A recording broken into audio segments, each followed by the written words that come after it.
दिनैहाय आं जोबोद गोजोननाय मोनदों जोंनि जमदुवार आनसलिक कमिटि एबसुआ बेवहाय थांनाय 2025 मायथाइनि मेट्रिक आनजादाव जाय बिथांमोना से थाखोआव पास जादों से थाखोआव बिथांमोनखौ दिनैहाय मान बावदों आरो बिनि गेजेराव साथाम टप 10 बिथांमोननो एसे रां बान्था होनायजों लोगोसे बिथांमोनखौ मान बावबाय बेवहाय आंबो बाहागो लानो मोनबाय बिथांमोनखौ धन्यबाद होदों आरो दिनै बेवहाय नुनो मोनदों जोंनि जमदुवार आनसलिक कमिटि बा जोंनि जमदुवार ओनसोलाबो शिक्षा दिक्षायाव गोबां आवगायबोबाय गोदोफोर बे जोंनि कुसुगाव ओनसोल बा जोंनि रिजार्भ ओनसोला मानसिफोरजों मुगैजायोमोन मानसिफोरजों नेवसिजायोमोन बिसोर लेखा रोङा बिसोर जाम्बासो बिसोर बुहुदसो होनना बुंजायोमोन दा दिनै जों नुबाय बे जोंनि जमदुवार ओनसोलनिफ्राय गोबां माने जोंनि फरायसुला सोलों लायै लायै गोबां मोनसे आवगायबोनो हाबाय दिनै जोंनि गेजेराव गोबां डक्टरेट मोननायबो दंसै गोबां माने दिनै सार्केल अफिसारबो जाबाय जोंना बै दा थांनाय सरन नार्जारि बिथाङा आरो बिदिनो गोबां मोनबाय आरो जोंबो बिटिसि निफ्रायबो गोबां जोङो जेनेबा MCLA EM आरो MLA बायदिसिना जोंबो जाबाय दिनै बेनिफ्रायसो जोङो जोंनि जे जमदुवार ओनसोल बा जोंनि कुसुगाव रिजार्भ ओनसोलखौ जोंबो जे गोरों जोंनि गेजेराव गोरों मानसि दं बेखौ जों देखायनो हाबाय दा दिनैहाय बेवहाय गोबां फरायसाफ्रा गोसो होनानै फरायबाय पास जाबाय आं बिथांमोननो गोसो गोरबोनि हामलायथि हरदों कंग्रेसुलेसन होदों आरो बिथांमोनखौ खावलायदों बिथांमोना दिनै सोरबा फार्स्ट डिभिजन जादों सोरबा थार्ड डिभिजन जादों बिथांमोना गोसो बायनो नाङा मानोना दिनैहाय जाय बिथांमोना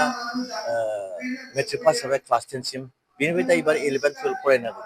बे 11 12 फरायनायाव बिथांमोननि जिबननि केरियार दानाय मोनसे कर्स बे 11 12 जेरै मोजाङै पास जाबाय बे सोरबा डाक्टर जाहैनो हागोन सोरबा इन्जिनियार जाहैनो हागोन सोरबा IAS परिखा सोरबा IIT बायदिसिना परिखा होनानै पास जानानै बेवहाय फरायहैनो हागोन दा नंखायनो आं बिथांमोनखौ खावलायदों बिथांमोनहा गोसो होनानै फरायनायाव गोसो बायनो नाङा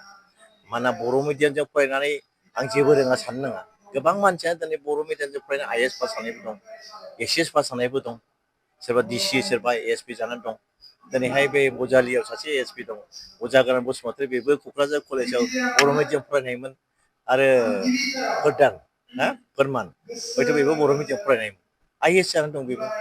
दा गोबां रोंगासिनो दं रागासिनो दं ओंखायनो जोंनि फरायसाफ्रा गोसोआव बायनो नाङा लोरबां जानो नाङा बर' मिडियामजों जेसेबां रोंगोन इंलिस मिडियामजों जों बेसेबां हाया नोंगौ एफा एनै रायलायनो बांद्राय रोङो जेनेबा इंलिस मिडियामजों खिन्थु बर' मिडियामजोंबो असमिया मिडियामजों रोङो फराय हायो जोंबो बर' मिडियाम फरायबोदों जोंबो हायो इंलिस रायज्लायनो जोंबो हायो लिरनो जोंबो हायो दा नंखायनो आं बिमा बिफाखौबो खावलायदों गोसो बायनो नाङा हागौमानि जों बर' मिडियामाव फोरोंनांगौ आरो इंलिस मिडियामाव जेनेबा जाय गोरों गोरासो जेनेबा थाखा फैसा गोनांफ्रासो फोरोंबाय जे गोरिब मानसिफ्रा इंलिस मिडियाम फरायनानै गाव गावनि फिसाखौ माने जिबनखौ लस खालामनाङा खावलायदों आरो मानोना गोबां खोथा दं बेखौ बुंब्ला मानसिफ्रा गाज्रि मोनगोन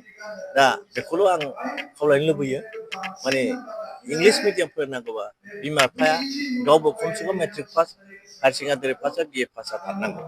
नङाब्ला उन्दै समाव बिमा बिफायानो नायनानै एसेनो फोरोङाब्ला ABCD फोरोङाब्ला स्कुलावल' फोरोंनानै मा जागोन स्कुलावलाय मास्टार फोरोंनानै मा जागोन मास्टारफ्राथ' बिदिनोसै बिसोरनाथ' बेथन मोननायजों एसे खोथा जाहैबाय माखासेफ्रा गोसो होयो माखासेफ्रा बिदिनो आरो ओंखायनो आं खावलायदों जाहाथे हागौमानि बर' मिडियाम फरायनानै फोरोंनानै गावनि फिसानि जिबनखौ दायो बेखौ आं खावलायदों ब्रैथि मुंख्लं गायदे हेलेना बसुमतारी गोसोखां जे बान्था टप 3 फरायसाफोरनो होबोबाय थादों देग्लाय ब्रैथि खेब थांनाय माखासे बोसोरनिफ्राय खालामनाय बायदि बिथांमोनहा दिनैबो खालामदों बेयाव टप 3 फरायसा जायफोर फार्स्ट डिभिजनाव फरायनानै सेथि मासियाव उथ्रिसार जानानै हाइस्ट टप 3 खौ बासिनाय बे हाबाफारियाव जों बाहागो लाफैदों आरो बेजों लोगोसे फार्स्ट डिभिजनाव उथ्रिसार जानो हानाय बर' मिडियामनि गासैबो फरायसाफोरखौ बेयाव लाफानानै बरायनाय बे हाबाफारिखौ खालामदों बिथांमोनहा बेयाव जोङो बेखौनो माने फरायसाफोरखौ बुंदों बा फरायसाफोरखौ थुलुंगाखां मोनसे बाथ्राखौ जोङो बेयाव होदों दुलाराय बर' फरायसा आफादा बर' बिजोंजों फरायनाय जे फरायसाफोर बे फरायसाफोरखौ थुलुंगा होनायनि असिलायै गुबुन गुबुन हाबाफारि लाबोनाय बादि दिनै दख'रा एबसुफ्रा बिदिनो बहाबा टप 10 बहाबा टप 3 बहाबा टप 5 खालामनाय जायो आरो मिरु एबसुनि कमल कुमार ब्रह्म देरहासार बान्था खालामनाय आरो बेबायदिनो जिल्ला एबसुफ्राबो टप 10 बहाबा बा गुबुन गुबुन मोनसे केटेगरि खालामनानै बरायनाय हाबाफारि खालामो। थिग बिदिनो जुमदुवार दख'रा एबसुआ दिनै बे सराइबिलाव थानाय गावसिनि दख'रा सिंनिनो मुंख्लं गायदे हेलेना बसुमतारी गोसोखां बे नब्लाङाव बरायनाय बे हाबाफारिखौ लादों। बेयाव जों बाहागो लादों। गुबै बाथ्राया बेनो जे बर' बिजोंखौ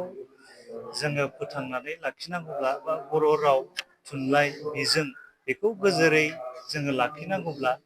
बयबो बर' मिडियाम बा बर' बिजोंखौ जोङो अनसायनांगोन। बर' बिजोंनि फारसे जोंनि अननाय अनसायनाय बियो थानांगोन आरो दुलाराय बर' फरायसा आफादनि जे संबिजिर बेनि थांखि आरो नोजोरावबो बेनो लिरनाय दंखायो जे बर' बिजोंजों फरायनाय फरायसाफोरखौ थुलुंगा होनाय बे बाथ्राया रोखायै लिरनाय दङ। थिग बिदिनो जोङो जिहेथु हारि हिसाबै थांनानै थानांगौबा जोंनि राव जोंनि थुनलाइ जोंनि बिजों बा जोंनि गासैबो बिथिं हारिमु बिथिं बे गासैबो गोजोरै थानांगौ बा बेखौ जों गोजोरै लाखिनांगौ अब्लासो जों हारि हिसाबै थांनानै जों थानो हागोन। बड'फा उपेन्द्रनाथ ब्रह्म बुंलांनाय बादि जोङो गेरेमसा बर' माहारिया गेरेमसा हारि हिसाबै थांनानै थानांगौबा बा हारि हिसाबै थांनानै थानांगौबा बे गासैबो जोंनि राव थुनलाइ हारिमु बे बिथिंफ्रा थांनानै थानांगोन अब्लासो जों हारि हिसाबै थांनानै थानो हागोन। बेखायनो जोङो जोंनि राव आरो बिजों बेखौ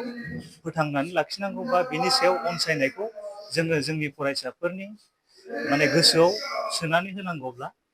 जोङो बेबायदि हाबाफारिखौ लांबाय थानांगोन होननानै जों सानो आरो बे ओनसोलाव गोबां जेंनाफोरा गैया नङा दङ। मिडियाम हिसाबै बर' बिजों हिसाबै गोबां फरायसालिफ्राव दासिमबो फोरोंगिरिनि सर्टेज थोजासे फोरोंगिरि गैयै गोबां फरायसालिफोर दङ। जिर' टिचार्स फरायसालि बेबायदिबो बे जमदुवार दख'रानि सिङाव दं होननानै जोंनो फोरमायदों। जाय फरायसालिफोराव गुन गोनां सोलोंथाइ मोननांगौनि बेलायाव बा फरायसाफोरनो गुन गोनां सोलोंथाइ होनांगौनि बेलायाव जोङो माने एसे उन जानानै थानो गोनां जादों। बेखायनो जों सानो बे जे फोरोंगिरिनि आंखाल बेखौ सुफुंनो हायोब्ला जोंनि बर' बिजोंनि जे दानि जे स्टेटास बेनिफ्राय एसे साबसिन बा गोजौसिनाव जोङो लाबोनो हागोन होननानै जों फोथायो।